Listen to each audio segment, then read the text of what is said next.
Well, hello and welcome to another in our series of ChoiceWords videos where we get to speak to the great and the good of UK fund selection, UK fund research, find out what makes them tick. I'm Julian Marr, I'm Editorial Director of Wealthwise Media, and today I'm delighted to be talking to Ben Yearsley, co-founder of Fairview Investing. Hello, Ben. Hi, Julian. Excellent start. We're up and running. We got the names right. We got the names right. You know, I claim these things always as a win. First question, I think I wouldn't have to read it by now, but apparently I do. Thinking about the current environment, what most excites you? What gives you pause for thought? Maybe let's not be too specific in the horror show we're currently filming in. I think that is you can't get away from the Middle East on the answer to both of those questions. Yeah. It's the most pause for thought, but it also gives the most opportunity. You look at the displacement in share, or the fall in value of some shares on the back of this, and you look at it and go, that's a great long-term growth business, you know. I'll use EasyJet as an example. You know, the shares have fallen from like £6 to like below £4, all based on this, or largely based on this. And you kind of go, that's an opportunity, because this is not going to go on for the next 1, 2, 3 years. I mean, this can't go on for more than a few months. And so you look at it and go, actually, the conflict there is creating opportunities. And actually, I suppose taking that one out of the equation, or taking the Middle East out, the AI software trade is fascinating as well. You know, you had all these software stocks have plunged this year on the back of AI eating its lunch. Yeah, shares down 25, 30, 40%. And you look at it and go, well, hold on, AI is pointing. I got given a good example by a fund manager last week of a firm in the US that provides tax software for sending your tax return to the IRS. Mm-hmm. And he said, well, ChatGPT sends people to use this software. So it calculates it for you and then sends you to the software company to then submit your tax return. So why is that fallen 25% on the AI eating your lunch? AI is telling you to use it. Makes no sense whatsoever. So I think that's quite interesting. And I think big picture AI is clearly the trend, the theme, the focus that you have to get your head around in so many different areas. How's it impacting software companies? How's it impacting banks? How's it impacting financial services? All these kind of things. And again, it's an opportunity and a threat. Yes, it is. I was going to come back. I'll get you back on in 2 years' time, and if the Middle East thing is still going on, I'll look a bit stupid. It's not really something you want to go see. What were you talking about? That's not so. Let's focus in on individual investments. What most attracts you to an individual investment, type of investment, and what do you see as red flags? Red flags are when fund management groups are pushing something too strongly. Oh, look, we've just launched a brand new fund that the trend has been going for 2 years, you know. Property, you look at the last, I mean, I've been working for probably almost as long as I've known you, 25, 26 years now. Actually more than that. But the flags, the red flags tend to be when you've had a hot theme and suddenly fund groups are launching funds. Happened with tech funds back in, you know, you're probably old enough to remember Tech Tornado. I knew you were going to say that. Yeah, because that's just such a stupid name as well. Yeah. And funds like that, but that wasn't, you know, there were loads of those kind of things launching at the back end of the tech bubble in 2000, 2001. Property funds, lots of those launched at the wrong time. And actually the opposite of red flag, green flag, what's a green flag? Whenever all the fund groups are closing funds. You can use them as a counter signal, can't you? Fund groups giving up on a sector. Oh, actually that could be an interesting sector there. In property, you know, all those property funds have been closed or, you know, merged into other things in the last few years. That's interestingly a green flag. So I suppose I'm a contrarian investor from that perspective. It certainly sounds like it. Which might then, you know, lead on to a few other questions. One of your questions later on, actually. Well, we'll find out. Yes, Tech Tornado. That was the one. That was the jumping the shark moment. I found for tech funds. So I didn't really answer your question. What I like, fund managers. I like talking to fund managers. I like people who can articulate what they're doing and why they're doing it. You don't have to be a great presenter. You don't have to be able to stand on stage and be a great presenter. And we've both seen lots of great presenters who were poor fund managers. And there was, I'm not going to name a name here, but there was one great example who was one of the best presenters out there, pretty average fund manager. And vice versa, crap presenter on stage, one-on-one, but can go to one-on-one, you can articulate what you're doing and why you're doing it. And that's the bit that I find interesting. Yes, I was a bit harsh on fund managers, and it's like Mick Jagger, great singer, lousy actor. Why were you expecting to be good at both? Yeah, I mean, they're exactly. different skills, and Yeah. Right. To what degree do you think private investors, and by extension, those who create funds for them, should be thinking about alternatives? And how would you describe alternatives, and in what direction should we be thinking? I think it's another one of those buzzwords that, again, should raise red flags. Going back to the previous question. Yeah. I think a lot of these things are suitable for institutional investors and high net worth and sophisticated investors, not the retail. It's like LTAFs. They're not a retail product. You know, monthly dealing thing, quarterly dealing, whatever, that's not a retail product. You might explain it to your client, but the reality is when they want to come and sell it and they can't, or they don't get the money back for 3 months, suddenly they don't understand it. I don't have a problem with that. So there's things like that are not retail products. They're institutional products, and I've completely forgotten what your question was now as well. Well, no, I think it's. I went on a rant. Well, no, it's nice to get caught up in and to get. It's nice that you care. It was this. To what degree should private investors be thinking about alternatives? Not much, by the sound of things. No, well, I like. It depends what you mean as alternatives. I love infrastructure, as an example. Sure. Back in 2007, when infrastructure funds first started launching, when I was still at HL. You know, I looked at a lot of them then that were launching and backed one, the first Sentia fund as it is now. And I've invested that, for example, ever since. Now, is that an alternative? It's investing in global equities. It just happens those global equities own transmission networks, their own ports, own railroads, etc., etc. So it depends on whether you think that's alternative or not. It sort of sits somewhere in between. And I think it's the liquidity where a true alternative wouldn't class that as one. Or a true alternative manager would say, well, it's not because it's an equity. Well, I go, well, okay, I get that, but it's got different characteristics. And so I'm happy owning those kind of things. I'm very happy. Infrastructure, I think, has been a great investment over 20 years, and I think actually is set to be a great investment going forward, and probably AI-proofed. But alternatives that are illiquid, unquoted, I buy them personally. I have lots of private equity. I struggle putting things like that into portfolios. Continue thinking about private investors. What drives your approach to client communications? And just as an extension of that, do you think there's I talk about this idea of the right type of client, the person who will come along with you for the full journey and thereby benefit from getting in at the right time and crucially leaving at the right time? Client communication has to be interesting. You know, I think that's It's radical, controversial. I know. Make it interesting. Make it snappy. Make it. I do a lot of stuff with the press, as you know, and have done over many years.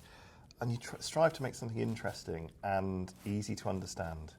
And I think the financial industry too often puts so much bullshit into marketing communications when actually they could just say what they mean. We think this is cheap, end of. This is expensive, that's why we don't buy it. You don't need to dress it up in 1,000 words apart from that. And it's the same with client communications. Keep things simple, explain in simple terms what you're doing and why you're doing it.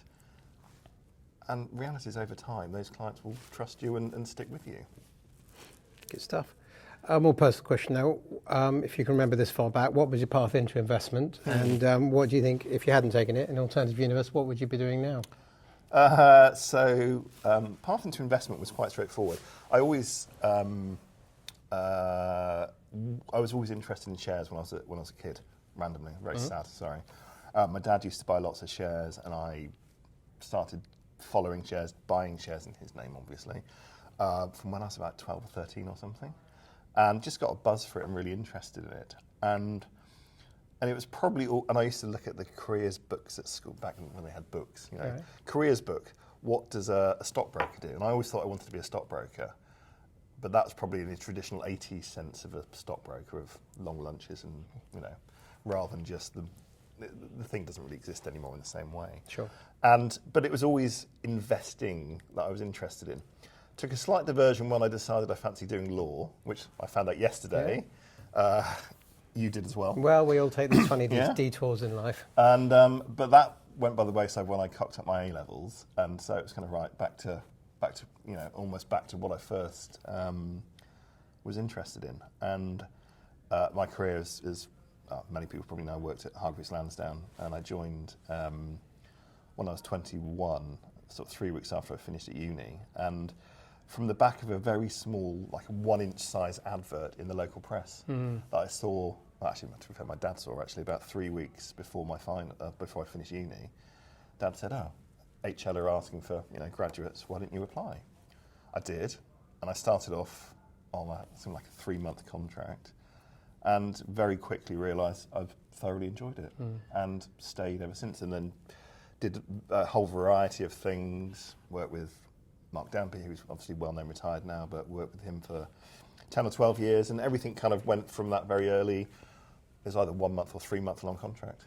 And if your father hadn't seen the 1-inch contract I probably would have applied still, because I was interested. I'd been buying at uni. I was doing rail track floated, and I think British Energy as well, from memory, floated when I was at uni, and I'd taken part in those flotations and things like that. So I would have ended up, definitely, I'd gone down that finance route, and I was going to work in finance. Always on that track. Yeah. As opposed to me, you didn't get all the way to being a lawyer, but find out you were utterly unsuited to it and destined for a career of mediocrity. Anyway, not about me. Another personal question. What was the biggest investment mistake you're prepared to admit to, let's say? Got loads of those. And how did you turning the frown upside down? What did you learn from it? I'll use one from last year, actually. I went to the company. I do lots of... actually, I'll do two separate things here. One is following fund managers' tips. Forget that. Never buy a fund manager tip, especially if they're small and micro-cap. Complete waste of time. And I had there was a company called African Minerals that was... got caught up in... it was the Ebola outbreak in West Africa. And they had mines there, and they got caught up in that, and the whole thing just went tits up. That aside... And that one's still frustrating, because every time I log into my SIP, it still sits there as no value, and the cost I paid for it. Anyway. But it's good to have a constant reminder, a little little gremlin, just say, yeah. Moving aside, so don't take fund manager tips on shares. Second one was an interesting one last year, actually. It was an EIS that I'd invested in. And I'd invested in it a few times, that's serial investing, and I ended up with quite a reasonable amount of money invested in it. Then it went bust. Really frustrating because it ran out of money, and it was a really interesting. Well, it is a really interesting business with some good IP, but it went bust. It ran out of money, and it was really frustrating. So the two things that I learnt from that, and I've changed my approach to EIS and private investing partly on the back of that, is that I'm not going to do rescue financing in private companies again. So that one, I put money in. Then I put more money in, I think I went in about 4 or 5 times, because the story was so good. But what I missed was they were never delivering. And it was the same story every time, and I still bought into it. And I should have just written off my first investment and walked away from it. So that has changed now how I view my EIS investments, where I will walk away now if it's rescue financing. If it's growth financing, good story, fine. But if it's kind of running out of cash, that'll be no, sorry, not interested. Classic good day after bad. Yeah. Okay, everyone's favourite question. Outside of work, what's the strangest thing you've either seen or done? Yeah, I do lots of sporting things, but shark diving is the only thing I can probably think of. That I went years ago. I went down to South Africa. In a cage or out of a cage? In a cage. I was just wondering how sporty you were being to no, the shark. I'm not that. No. They're quite scary. Yeah. It's about 4 meters long. And the funniest thing was there were 4 of us, and it was a kind of a booze-fueled wine trip plus everything else, and we'd all kind of thrown up at various points in the holiday due to alcohol and whatever else. But on the boat, 2 of them just turned green and just properly chucked in the water near the sharks, which probably attracted them even more. It was interesting, the shark diving. The way mean, sharks are just fascinating creatures, but the way the bodies flip and they're going away from you, and then a blink of an eye, they're coming towards you, and you go, you know, I was in a cage, so it was safe, but it was still kind of. And you've only done it once. Yeah, more than I'm not bothered about doing it again. Yeah, I mean, you could laugh at strange things like me trying to fall off paddle boards in Cornwall in the summer and all that kind of stuff, but that's tedious. Stick with the sharks. Yeah. Cool. Aside from don't go shark diving, what advice would you give your younger self on the first day in this business? I did a podcast last year of sort of about my career, which is quite interesting actually. One of the last question I got asked was, "What advice would you give?" And I'll give a similar answer. I never claimed to be original in this question. I'll give a very similar answer actually. Be inquisitive. I always think, I was lucky I sat next to one of the directors at HL, and also Peter Hargreaves was like 10 feet away from me for most of my career at HL. And I always ask questions, whether it annoyed them or not, a different matter, but I always ask questions. So I was just interested in whatever, investing or tax or what does that mean or what does that mean? And I think that's the best advice I would give myself, but also anyone coming into any industry, but certainly our industry. Be inquisitive, ask questions. Yeah, great. 2 questions answered for the price of 1. We've only got 2 more to go. Okay. We're going great. Good. What would be your best and worst case scenarios for the future of UK wealth and UK wealth management in the UK? Worst case is probably a crackpot left-wing coalition government coming in that just is hell-bent on wealth destruction, wealth confiscation. Best case is a sensible government policies on wealth creation and more of a focus on applauding wealth creation and not attacking it. Yeah. Well, we can dream. That's nice. Yeah. Last question then. We call this choice words because of what you do for a living, but now more personal, 2 choices. We normally ask for a book, can be investment related, doesn't have to be. So 1 book recommendation and 1 free choice, anything you like.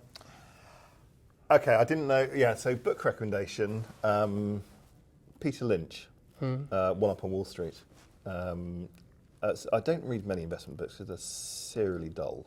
I mean, really are. I read Peter Hargreaves' book, well worth a read, so I get 2 mentions in there. Okay. But Peter Lynch's book, I thought was really interesting, and he was, you know, most younger people watching this probably have never even heard of Peter Lynch, but he ran the biggest fund in the world back in the 80s. I think it reached 100 billion, didn't it? Magellan, yeah. The Fidelity Magellan Fund. And it's just a really interesting insight into long-term investing. I thought it was just a really, really good book, but I find most investment books actually tedious. So is that your second tip? Don't read investment books unless they're by someone called Peter. Unless it's by someone called Peter. Actually, I'll give a fiction book as well. One of your recommendations to me a few months ago, actually. The Mick Herron books are really, really good. I love the TV series, Slow Horses, but actually, Julian said to me, read the books, they're better. And they are very, very good, aren't they? Yeah. Other recommendation, TV series. I love box sets. I think Better Call Saul is probably the best TV box set I've ever watched. It is unbelievably good. Slow burn. It's about 70 episodes, and it just builds and builds and builds. And it's just TV perfection, I think. That's it. Back to basics. I like that. Great conversation. Great choices. Great to talk to you, Ben. Thank you so much for all of that. Thank you so much for your time. And please do watch out for further choice videos as they become available.